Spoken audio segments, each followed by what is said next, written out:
everybody, and welcome to this week's episode of Attempted Optimism Podcast, where we are just trying our very best. I'm Justin. And I'm Ben. And we're glad to be back with you after what seems like a literal century for the both of us. Seems like 4 more years. Has it been like 4 weeks, literally? Like in all reality? Since we've recorded, yes. Yeah. It's been a month. But it's been 3 since... or 2 since we put out an actual podcast, I think. Right. Right. And that's because of life, which we're actually going to talk a little bit about tonight. We're just going to talk about what's been going on with us. And then at the end, we're going to give some of the stuff that's kept us sane over the last couple of weeks when we haven't been recording, and life's been all over the place for us. And so, if you're interested in just like our recommendations, I'll put the timestamp in the bottom, and you can just go listen to that part if you don't want to hear about what's been going on. But I guess I'll kind of start us off because I was gone for the first 2 weeks. And then you were gone for the 2 weeks after that, basically intersected on like the last day of those weeks. And so I was gone. Oh gosh. I mean, when was that now? Was that August?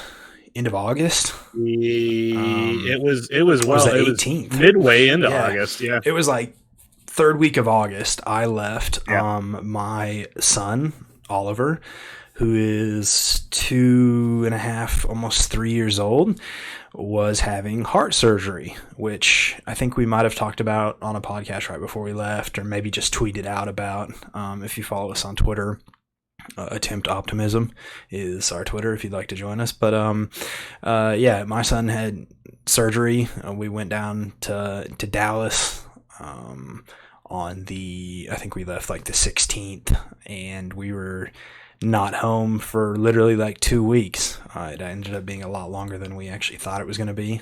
And so, it was a bit of a nightmare for me and my wife and obviously our son, even though he doesn't really fully grasp what happened, I don't think. But yeah, so I guess we could talk a little bit about that. I don't know. You have anything you want to ask about that? Because I know like we posted a lot on Facebook, and most of our listeners, I think, would probably have seen a lot of those updates on Facebook, but I'm not sure people fully understood kind of what went into that. So nope. I tried to be sensitive to it, but still, like, I didn't know a whole lot of why. Yeah, it was some kind of, was it a birth defect or something? I mean, that's what the doctors assumed, and they actually asked us. Basically, the timeline was like a month before we actually went in to have heart surgery. We took him to a pediatrician, like a routine pediatrician's appointment. He had like been complaining about his back hurting for a long time, so we're like, we'll just go check it out, because he's 2 years old and he keeps talking about the same thing over and over. Shouldn't be having back issues. Yeah. The rest of us do, but you shouldn't at 2 years old. And so we took him to the appointment, and they were like, yeah, he has a heart murmur. Did you guys know that? No. And they're like, we'll set you up an appointment with a cardiologist today. And my wife was the one that took him to the appointment. I wasn't even at the appointment. And so she like called me, and, we're obviously concerned, but just kind of hoping for the best. Because my sister had a heart murmur, and I think she still does have a heart murmur. And so, like, you can have a murmur without it being a big deal. A murmur is where there's like an irregular... Yeah, it's an irregular heartbeat basically. And you can live your whole life with one and it not affect you at all. My brother had one or has one. So we took him to a cardiologist appointment that day, and... we got the worst news. It wasn't good news at all. It was the opposite of that. And basically he had a hole in his heart. And if you want the more detailed explanation, basically where the right side of his heart meets the left side of his heart, there's a hole there. So the blood is mixing together. So he's not getting, basically the proper oxygenated blood. And it's basically, the doctors told us it's no big deal for a kid his age, but it becomes a big deal the longer he goes on with it, and can lead to a lot of really serious issues later in life. So we knew that was something we would have to take care of. So a month from those 2 appointments, we are in Dallas having heart surgery. And I think as a parent, you expect the worst, but I think you don't have a full grasp or understanding of how bad it's going to be until you get there, and you have to sit in a doctor's office and then basically read down everything that they're going to do to your child. Yeah, good And Lord. I mean, it was beyond what we could have imagined. And if you're a squeamish person or you don't want to hear these details, then, skip ahead to the next timestamp. But basically, they had to stop his heart, which we didn't. I think we had an idea that might happen, but I didn't do any research before we went because I knew like my anxiety would go through the roof the more I knew about it. And which was true, because the more they told me about it at the doctors, the more I was terrified. I mean, they stop his heart, they put him on a machine that runs his brain, and then they go down the list of what could happen, but most likely won't happen. But you still have to sign that you understand that he could happen, anything as extreme as death. And then you have to go home and sleep like nothing happened. Because that's the pre-op appointment 2 days before you even have surgery. And you don't live? Did you live near the cardiologist, or did you already had to travel? Yeah, so we had to drive 4.5 hours to be there. Get an Airbnb for 7 days. Because they said, you have your surgery and then 3 to 5 days. So we booked it, I think, for like 8. We're staying 10 minutes from there. So like we're in a foreign environment. We're not even at our own home for comfort or anything. And then you have these pre-op appointments where they tell you all the terrible news, and then they send you home because you have to have one full day between surgery. And as a parent, you have to pretend like everything's fine. Not let him know for your 2.5-year-old child, right? And you just do the best you can, which we did, I guess. And then when it's all said and done, you show up on day of surgery, and I feel like everything that basically could have gone wrong went wrong. We were supposed to be there surgery was supposed to be 8 a.m., I think, something like that. So we had to be there at like 6:30 in the morning or 6 in the morning. It kind of all blurred together. And heartbreakingly enough, like a baby who had been born the night before had to have surgery next morning. So they pushed our surgery back in the day, but they're like, you can't go home. And, our son hasn't eaten anything because he can't have eaten anything before anesthesia. So you have like a 2.5-year-old monster because he's hungry, and you're just sitting in a hospital playing with toys and trying to keep him occupied. And he didn't end up going back for surgery until like 6 or 7 p.m. that night. Yeah, it was late. I can't even remember. Like I said, everything kind of blurs together. But 6 or 7 p.m., because I remember, because I texted you at like 5:30 or something, and I was like, hey, how did it go? And you were like, because not there yet. Because we should have already been done by then. Like if we had gone in the morning, they said like we would have most likely seen him by noon. Like lunchtime, we would have been able to see him. He'd have been out of surgery, coming off of anesthesia a little bit, and we hadn't done anything by then. So they take him back, and I mean, I've never felt so much anxiety in my life. Literally, I thought I was going to die, or break something, or, I said to my father-in-law, and I won't name who used to quote this to me all the time, but she's one of my favorite people in the world. And she would always say it very sarcastically when she didn't want to be around certain people or be doing a specific activity. She would always say, man, I just want to go outside and smoke a cigarette. And the joke, of course, is that like, we don't smoke, we don't drink. I haven't had a cigarette in literally like 10 years. But that's how I felt. Like, if I could smoke a cigarette, I would have gone and smoked a cigarette. There was just so much anxiety because you're just leaving your kid with very capable people.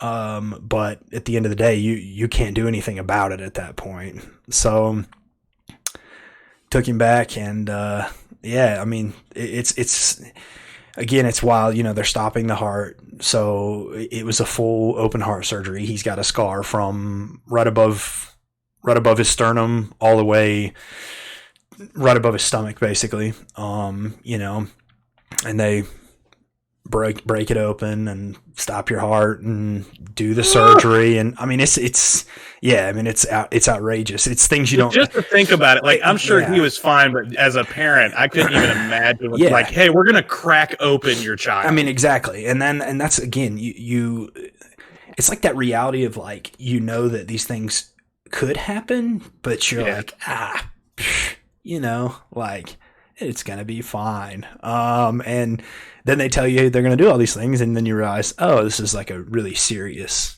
thing. And you know, that he's got wires and tubes all around his heart and stuff. And you know, praise the Lord, the surgery went perfect. I mean, they finished it significantly quicker than we could have ever imagined. We had which I feel like shouldn't happen. Well, you know what's interesting, and a little early. Like, I agree with you on that, because like there's this moment where it's like, but are you done? Like, are you sure? Because like, did you leave a watch in my child? Yeah, because I mean, it's a serious surgery. But what's interesting enough is like the surgery. The one thing that brings me a lot of comfort about like the hospital we were at and the doctors we had is that it's like two of the top heart surgeons in the country. And so a normal heart surgery works this way. You have your heart surgeon, and then you have a nurse, which is the secondary. So the nurse is there to make sure, you know, she's on the other side of the table. So she's seeing things from different perspectives, make sure you got the right tools, make sure, you know, she can consult the doctor if she sees something that doesn't look quite right. Well, in our case, and in this hospital's case, the secondary is not a nurse, but it's the other heart surgeon. So it's the two top heart surgeons in the country almost standing across from the table, both working on your heart patient or your child in my case. And so that brings me some comfort, because it's like, they're both top of their field. Our primary heart surgeon, ran the only heart clinic in like the country and surrounding countries in Costa Rica for 10 years. So like everybody from like the Dominican Republic, Cuba, Panama, Costa Rica, other places, they would all come to him for these exact surgeries. So that brought me a lot of comfort, because it's like, if you can do these kind of surgeries in Costa Rica, then with the facility you have and the ability that you have, you should be able to do a great job here. So, and he did. And then the after surgery was arguably worse than the actual surgery, because he comes out and then you have everything to deal with. You know, he's got, like I said, tubes coming out of his body, wires coming out of his body. He's got a bajillion, you know, needles stuck into him, which again, if you're squeamish, this is not the conversation for you. And he's 2.5 years old and doesn't understand why he has these things or why he can't get them out, and he's in pain and he's tired. And so we were there for, I think the minimum, I think we were only there for 3 more days. We left Monday morning, so he had his surgery on Thursday, Friday, Saturday, Sunday. So we left literally the minimum amount of days. He recovered incredibly well. They were very pleased, and we were very excited to leave. And then our lives just got worse somehow. Like if you think coming out of a heart surgery is like, oh, it can't get worse than this. Yeah. And then it did, because we went home Monday night. He got a fever Monday night. We had to go back to the hospital Tuesday morning, which was heartbreaking for all of us. Because you reach this point where like you've overcome the difficulty, which was heart surgery, and you thought like, man, we're finally done with this. Like we can move on. And then you realize like we're stuck here. Like we have to go back, and it's never going to be like you come in, they check you, you go home. Like it's a minimum 48 hours more in the hospital. And then we realized like, again, he was great in the hospital the 3 days after recovery, but like he had just left, and then you take him back, and it was no longer like a chill patient kind of a thing. It was like he recognized this is not fun, and we're gonna have to go through a lot of terrible things again. And They have to retake blood work and do the COVID test again. And if anybody who's had the COVID test knows, like, it's terrible for adults. So put your child through that. And it was just a nightmare. And I was at my last rope. Sleep was hard to come by. And I apologize to any nurse that I was not very kind to, because there were a few. Yeah, we all have our moments, right? I literally, this isn't funny. It's not funny, but it is funny. Like, there was literally a nurse that first day we came back that me and her didn't hit it off too well. And she literally didn't come back. Like, it was her shift. So they moved a different nurse to Oliver's room, and she didn't ever come back to the room because we didn't have a very good interaction, me and her. But it's my kid, so I have the right to be angry parent every once in a while, I guess. But Sure. yeah, it was terrible, and ended up being nothing. The fever was nothing. They did everything. It was fine. 2 days later, sorry about the loud noise. 2 days later, we get to go home. And we just went straight home. Like, it was not like we got out at like 3 or 4 in the afternoon, and I told my wife, I was like, we're leaving. Like, I know we have a hotel booked. We're leaving. I am not staying in Dallas another day, because I don't want to be anywhere near this area. Because it was like 10 days in total, I think. Yeah. Or something like that. It was a bit of an endeavor. Yeah, that is a fuss. Exactly how I would put it. A bit of an endeavor is what I would say. But yeah, so I mean, now we're home. We finished Thursday was 3 weeks post-op since the surgery. He's doing good. It's still hard for us. I mean, he doesn't sleep very good, which they kind of told us would be the case. Yeah. It's hard to gauge whether he's in pain or not, because sometimes he'll say he is, and then you'll ask him where, and I don't know. Okay, well, that doesn't tell me. I mean, it's hard, and then he's 2.5 years old. And what's crazy about having heart surgery, especially for kids, is that, and the doctors told us this, like, 2 weeks after surgery, they will be buzzing around, running around. Everything will be fine in their world, which as a parent is terrifying, because, like, right, we want him to slow down and, like, chill out and just sit there, and he wants to run laps around the house and kick balls and jumping around, and you're like, chill out, please. And he doesn't get that. But like, heart patients for kids recover way quicker than adult heart patients, which is really crazy. I mean, I guess it makes sense, but right. Yeah, so he's good. I mean, we have a lot of anxiety still, because no kidding. It's hard to gauge. I mean, it's hard to gauge whether he's okay, and weird things like he's paler than normal, and it's just it's every little thing makes you think, like, oh, something's gone wrong, kind of a thing. But hopefully, this will be the end of the heart surgery saga for him.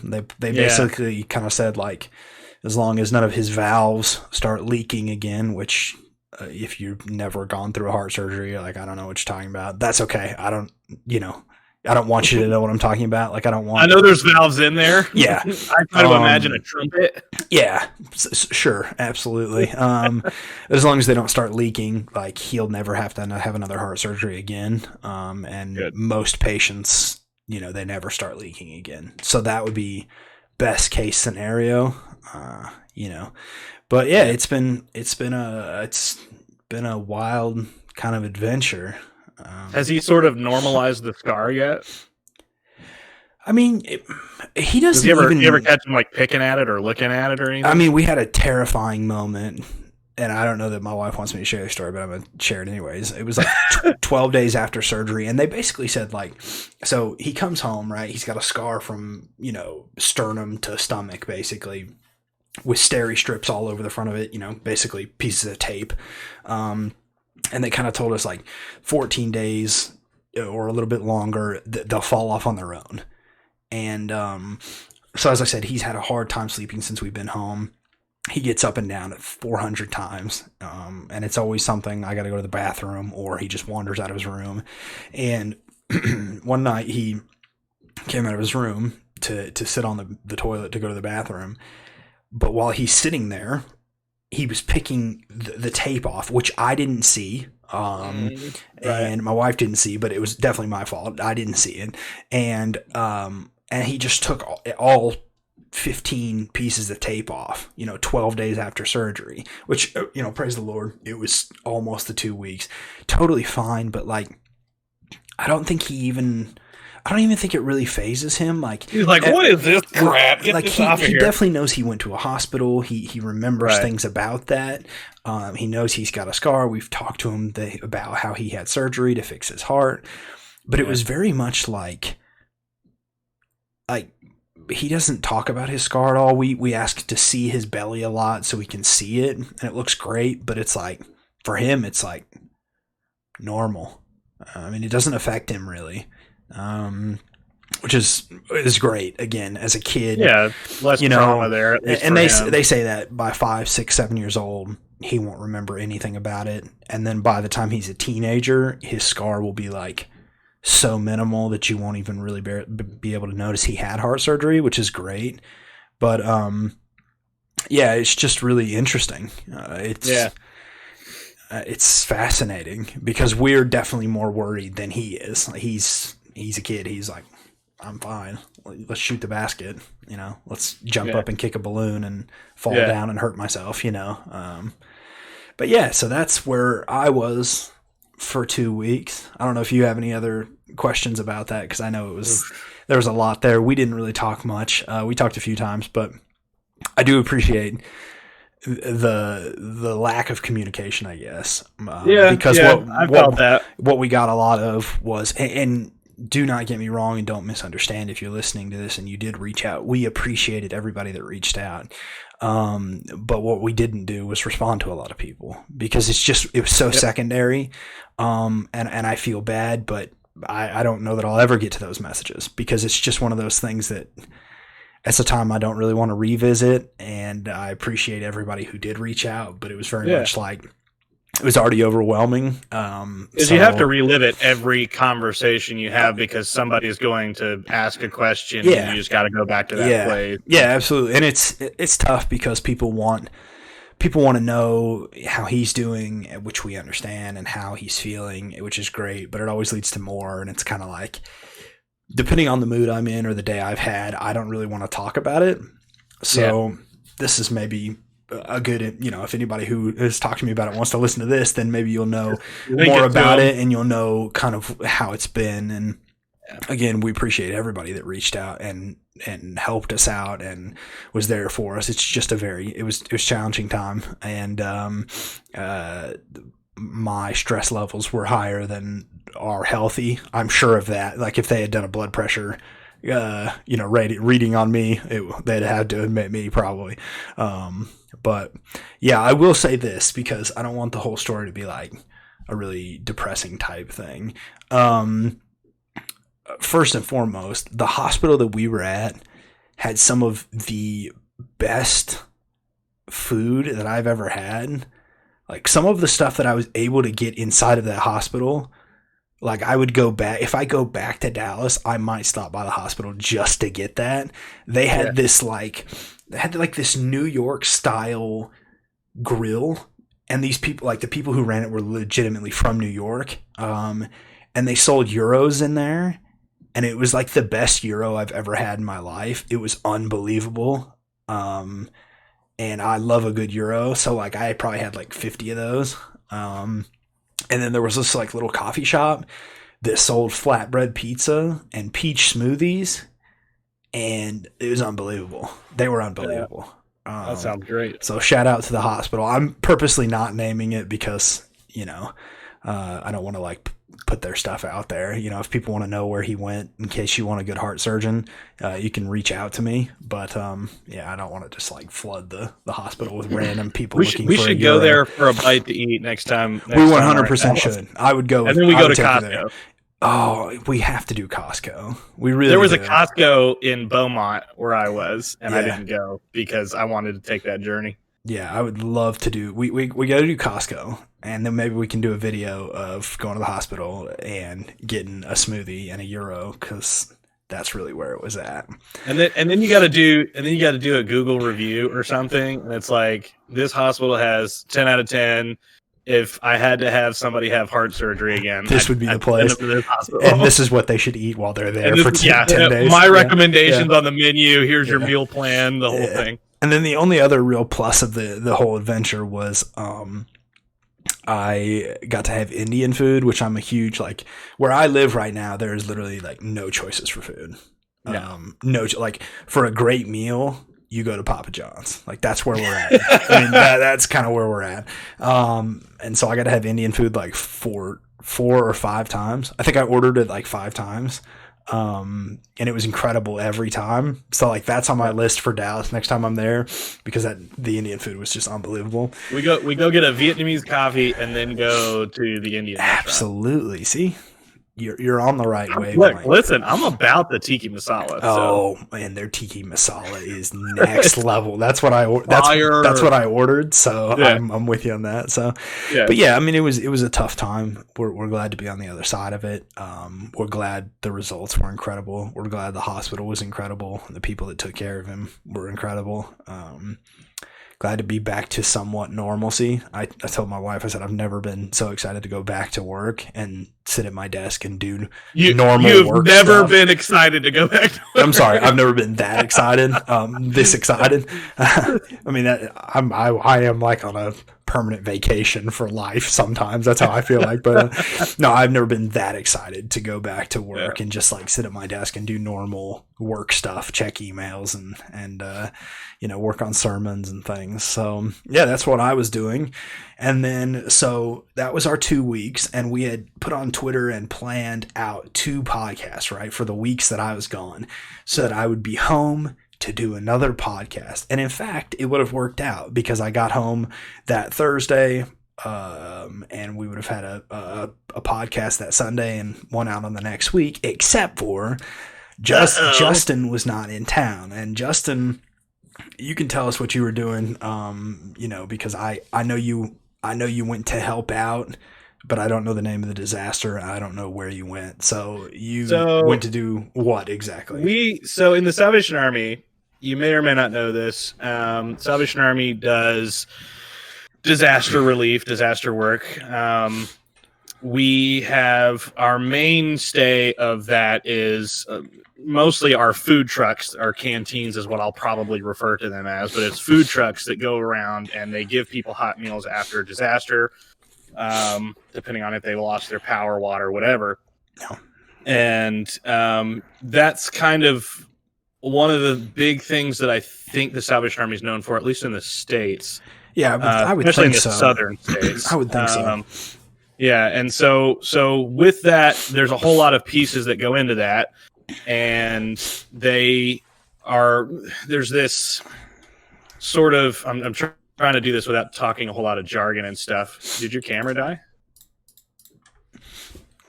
Where'd you go? No, I apologize. I had to wipe my nose, but I was hoping you'd just keep going so that I wouldn't have to cut it out. But nope. That's okay. I'll just make a little. Look at what happened. I'll make a little cut right there. Yeah, that's fine. Probably also me babbling. But we also have teams that try to coordinate all of the efforts, incident management teams, and we've actually discussed this a little bit back 2 years ago.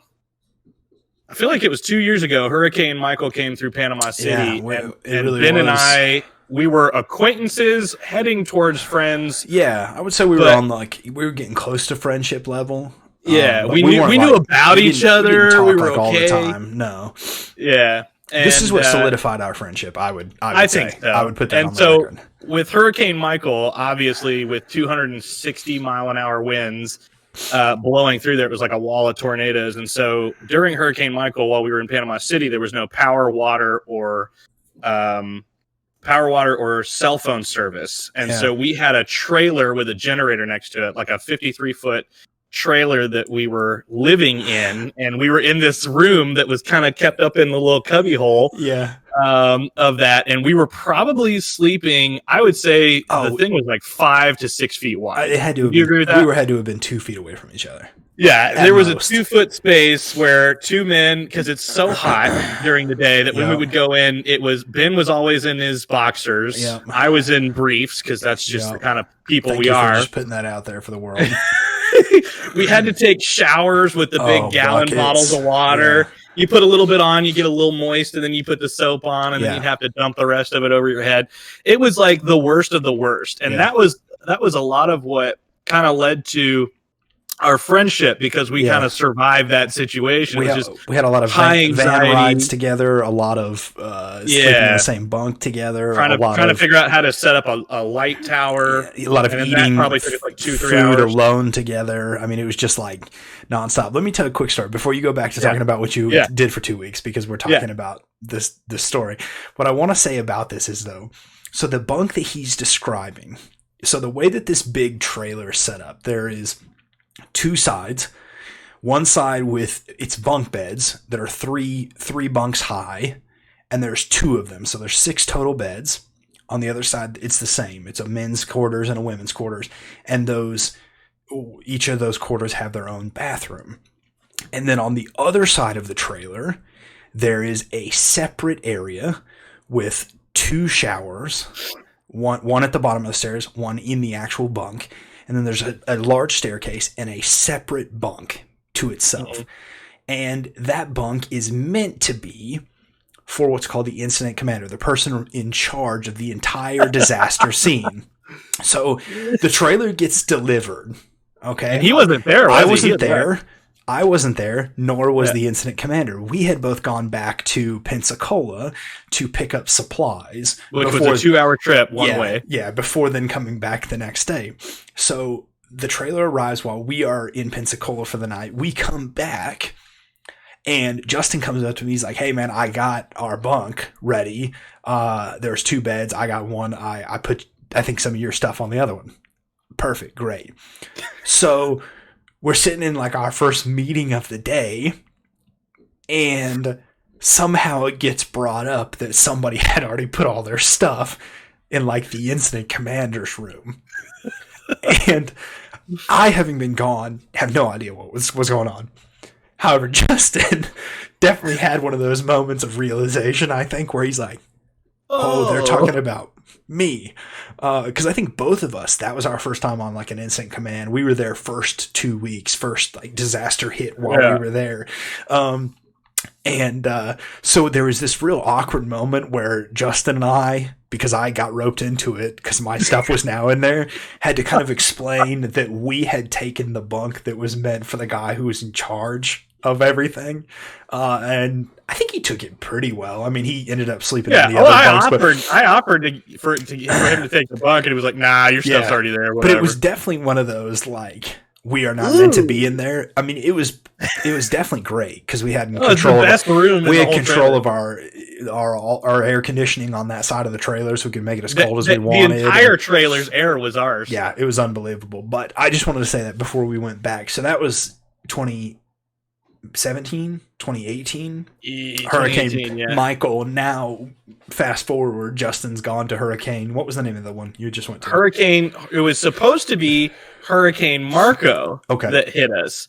So Marco started to trend towards hitting Texas, and then Hurricane Laura was like a day and a half behind Marco. Yeah.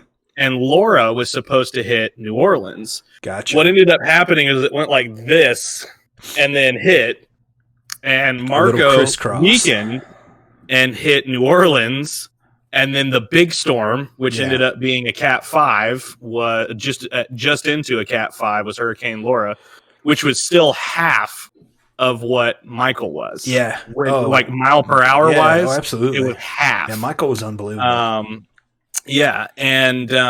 Like, so basically it was, what was it? Was Thursday when the storm hit? It would have been, it was the Thursday that we were leaving. So we were leaving the hospital the day that it hit. And I remember that because it literally intersected on the exact same day, because I was going home the day that you were leaving, or were about to leave, I think. Right. They called me Tuesday, I think. Yeah. And basically the way it works is when they're planning for a storm to hit and they know it's going to be a big storm, they will call their teams in advance.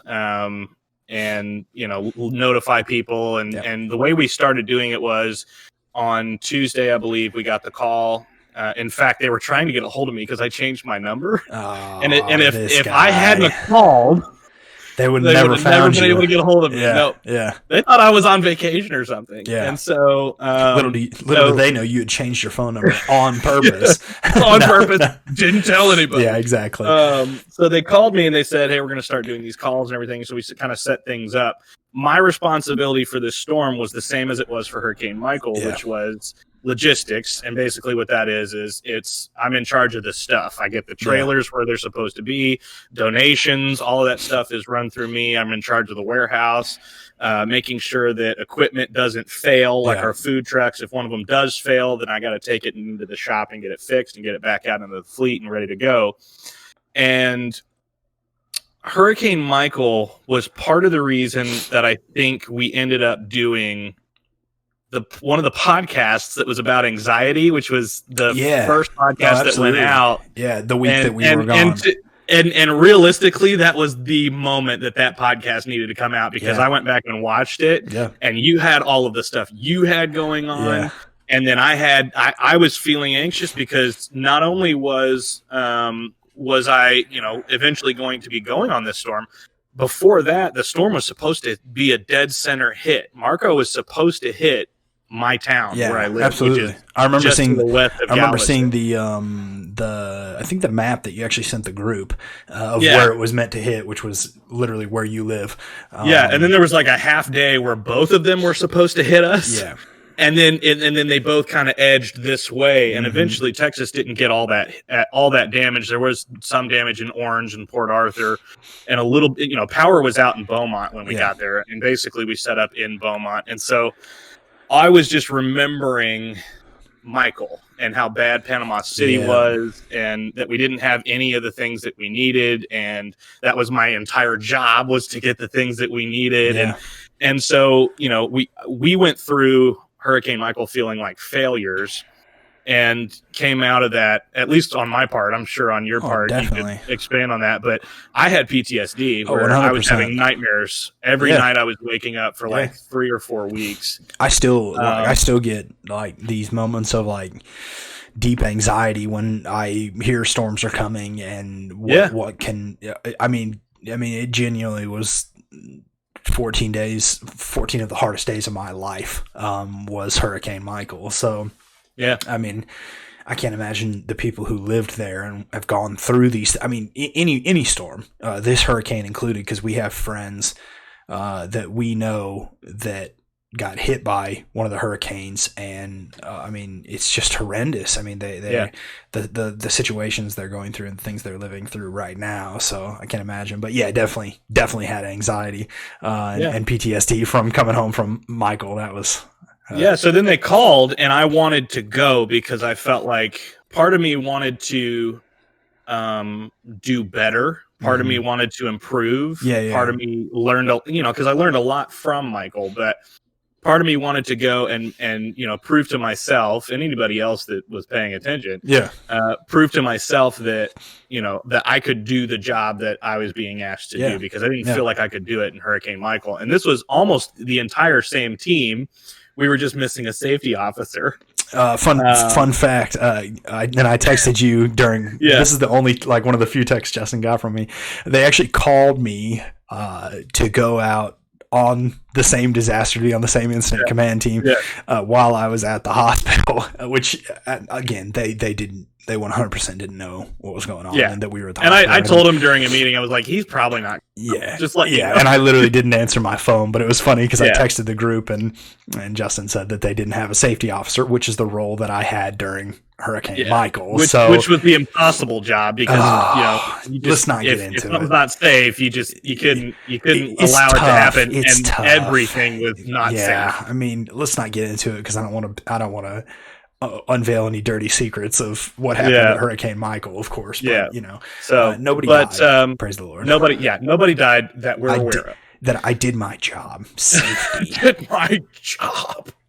But so I got to Beaumont, and going on disaster is really cool. There are a lot of very cool elements of it. Yes, the service is important, and yes, it feels meaningful to be there. But at the same time, there is a sense of coolness. Like when I was asked to go to Houston during Hurricane Harvey. I lived in Amarillo, which is all the way at the top of Texas. And we were on the strike team, the first 4 canteens to roll into Houston while the water was still up to like 12 feet downtown. Yeah, that was unreal. And driving in, we were a convoy of like several support vehicles and 4 of these big food trucks. And some of them had their alarms going off. And there were people on the side of the road that would stop and clap. Some of them, like cops were saluting us and stuff. Absolutely. It felt important that we were there because it was important that you were there. Yeah, exactly. And it's not all about ego or anything like that, but it does do something to make you feel like what you're doing is necessary and what you're doing gives a sense of pride, certainly. Yeah, absolutely. And so I felt that going into Beaumont, and we set up in Beaumont, Texas, which is right on the border. Yeah. And we didn't have any power. And so walking into it, I felt like I was going back into Hurricane Michael, and immediately the anxiety started. Yep. Things were immediately better than they were in Hurricane Michael because we had water that was working. We didn't Praise have the Lord. It's the little things. Yeah, the hotel didn't have power, didn't have air conditioning. The warehouse didn't have either one of those things either. Half of Beaumont, I think, was out of power because most of their power grids come from Louisiana. Interesting. Which seems like an oversight on somebody's part, but anyway. 100%, yes. Yeah, so Lake Charles got hit by the hurricane and Beaumont loses power. Makes sense. But so, things started to ramp up as they do, being the first team in, and, more and more equipment was pulling in, and we had this new trailer that had gotten donated to the Salvation Army in Texas, and it's this 53-foot trailer. And it's called a command trailer because basically what it does is you pull it in, you hook it up to a generator, and it expands on one side, and it becomes this kind of double wide situation. Yeah. And it was our air conditioning. It was the only thing in the city on our part of the city that had air conditioning, and so we operated command out of there. But the problem is that we didn't have locks on the doors. Oh my god! Like the doors were locked. The doors had locks, but you couldn't. Like the locks were broken and they were obsolete. Oh my gosh. And so job one was trying to figure out how to lock these doors. Yeah. And so we couldn't get them locked. And what ended up happening was somebody had to stay there for 5 days because we couldn't get locks quick enough. I called every locksmith in town. Before you say it, I called, every RV place, everything like that. I know. And it was just like the porta potty situation in Hurricane Michael, where I had to go all the way to Alabama from Panama City to get porta potties. Oh my god! And that was day 8 that we had porta potties. Yeah, that's when all 50 of them rolled in at the same time.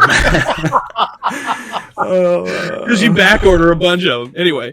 But so like one of us had to stay, and the first night it was hot. It's hot somehow. It's hotter in Beaumont, Texas than it is like 50, 60 miles south in Freeport, Texas, because we're on the coast. We're right on the coast here. And so it's much cooler here. And so it was like twice as hot there. And, so we had a hard day. We were sweating, all that kind of stuff.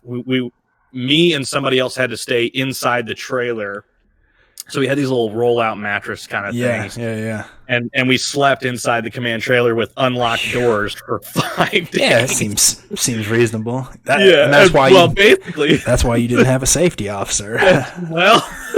I wouldn't have been able to let if you were there, we'd have been shut down. My friend. You wouldn't have been able to do that. But like, I didn't sleep the first night because there was so much anxiety and adrenaline for being back in a similar-ish situation. I was already having problems sleeping because all of 2020's just sucked. Amen. And we just need this year behind us. 2021's the year Jesus comes back. I'm already convinced. Listen. The sooner the better. But yeah, so basically I thought I was exhausted to the point because I was moving stuff all day. I was running around in the warehouse, super hot, sweating, all that kind of stuff.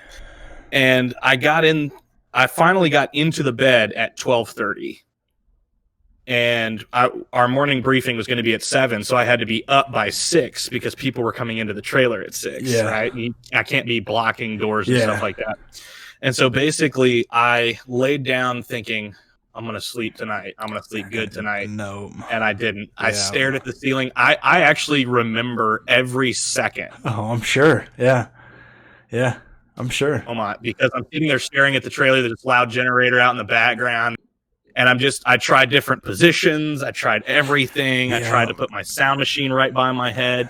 Nothing was helping me to feel normal. And I remember praying that God would just let me sleep. Just let me sleep. Give me I think the words I used was, give me the rest that I need. Yeah. Which ended up being the case because I didn't sleep at all that night, but I did wake up and was able to work all day, like hard labor in a warehouse from,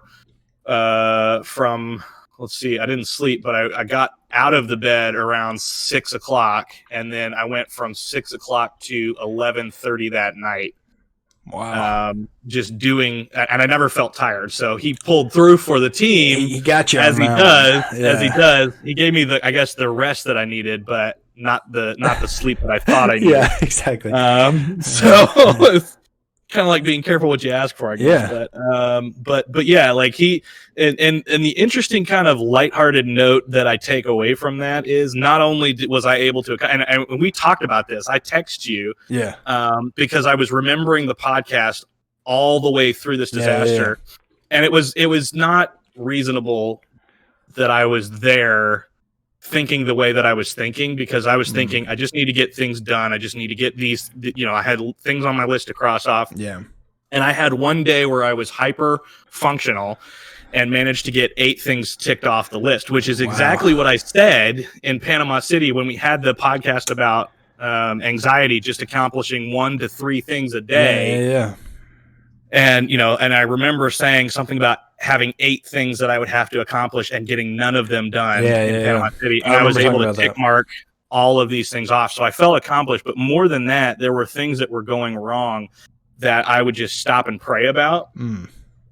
And somehow, I mean, obviously, somehow, but there was always something that God was doing to either make me feel like I had enough to get through the day, or he was working things out the way that we needed them to. Like one day we had our big kitchen trailer come in, and it's this 33-foot trailer that you pull behind on a truck cab, and the generator turns it on and runs it. And you have propane that, gets the ovens and the stoves going. You can produce like something like 900 meals an hour, one of those. And, so that's substantial, and we need those things to work. And so we got it there, and it needed to go today. It needed to be operational today. The divisional commander, who's in charge of Texas, everything, Colonel Raymer, he was there. He was coming in that day, and he was bringing with him the territorial commander, who's in charge of Texas to Florida to Virginia and Maryland. And the entire southeastern United States for the Salvation Army was going to be there. And, all of us had to be in uniform, even though I'm still working in the warehouse. And so there was all this built up anxiety and all this extra stuff that was going on.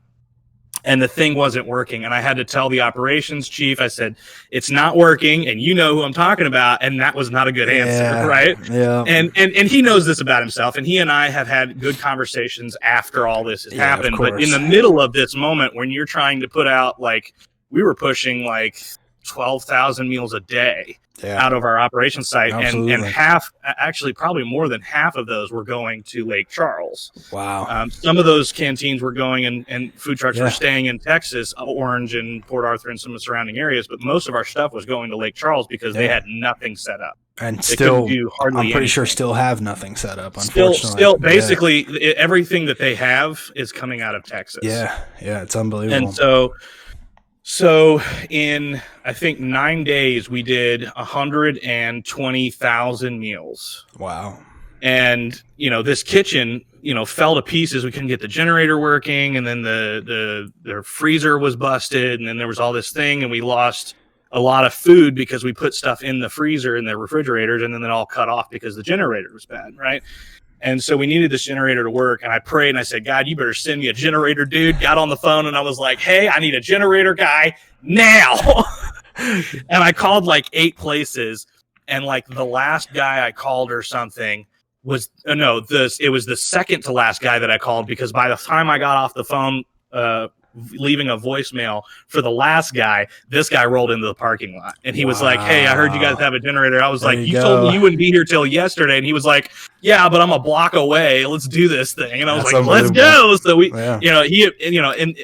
in like 30 to 45 minutes, he knew what was wrong with it, and we got the parts that we needed, and the canteen and the kitchen was operational again. Yeah. And there was just so many times where it's not like things could have gone wrong. Things actually went horribly wrong, and things were screeching to a halt.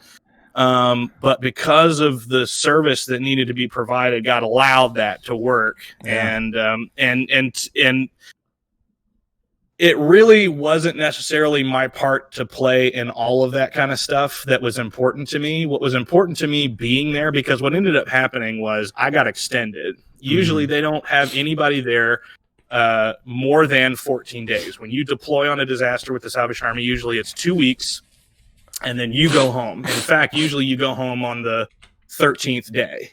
Yeah. But because of the situation that we were supplying things that Lake Charles's team needed to get their meals out, that we were having to ship everything, and it became a bigger logistical operation, which was my department. And so originally I was supposed to come home on the 10th. And then they asked me, hey, or no, they didn't ask me. I was voluntold. They said, hey, we need you to stay until the 15th. Yeah. And I said, my wife's going to kill me or you. Somebody's dying for this. Yeah. And it was them. And that's exactly the end of the story. No. That's the end of the story. We buried them. Yeah, we bailed her out. What happened was things were able to normalize much quicker, and we were able to get things done quicker, and things kind of got to the point where somebody else could run it, basically. Yeah. And then they gave me the opportunity to kind of bow out on a day early. And so basically on the 9th, which I think was Labor Day, or they told me on the 8th that if I could get a brief together and I could get everything done, they were going to have a steak dinner on Labor Day for the canteen crews, the food truck crews. And so I said I would stay through the dinner and then head home after that. And basically it was kind of what you talked about when you got out of the hospital, although not exactly what you talked about, but like that I just need to go home and sleep in my own bed. I left my sort of brief. I left kind of all my contacts and everything like that, and just tried to check out for that day. Went and packed all my stuff, and then basically just helped them make some steaks. And they were phenomenal steaks. I had steak 3 days in a row. That's unbelievable. That sounds incredible right now. Yeah, it's so good, man. And then basically I just, as soon as that dinner was over, I said deuces to everybody. And I got in my truck, threw all my crap in there, and I just booked it. I just booked it as quick as I could.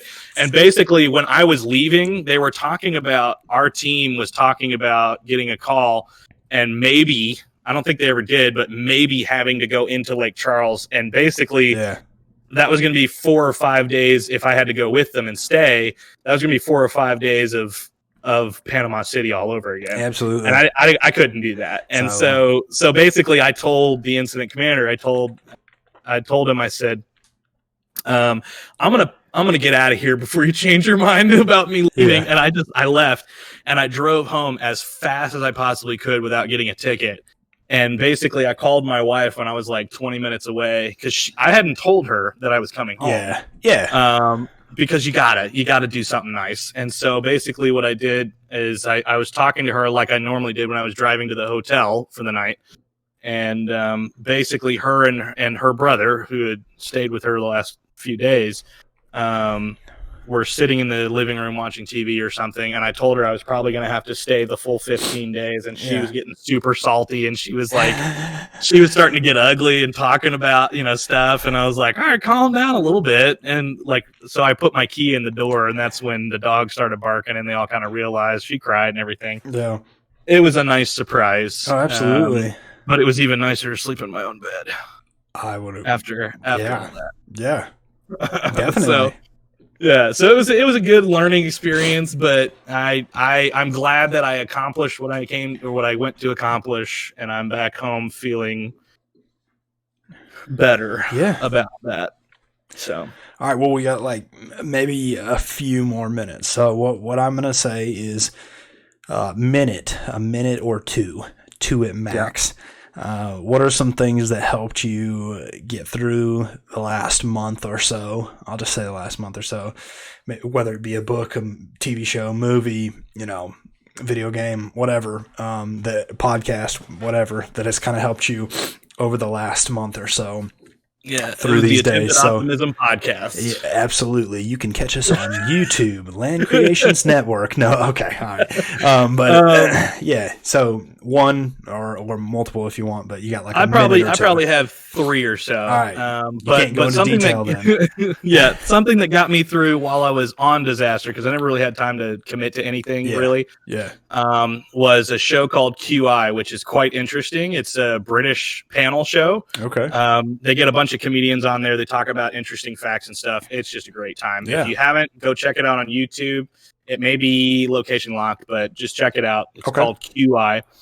And then I came back and we started talking about TV shows and things like that. And I started watching, oh my gosh, what was the TV show that I started watching? I tried to watch a couple episodes of Twilight Zone. It was pretty good. The new one that Jordan Peele did, it was pretty good.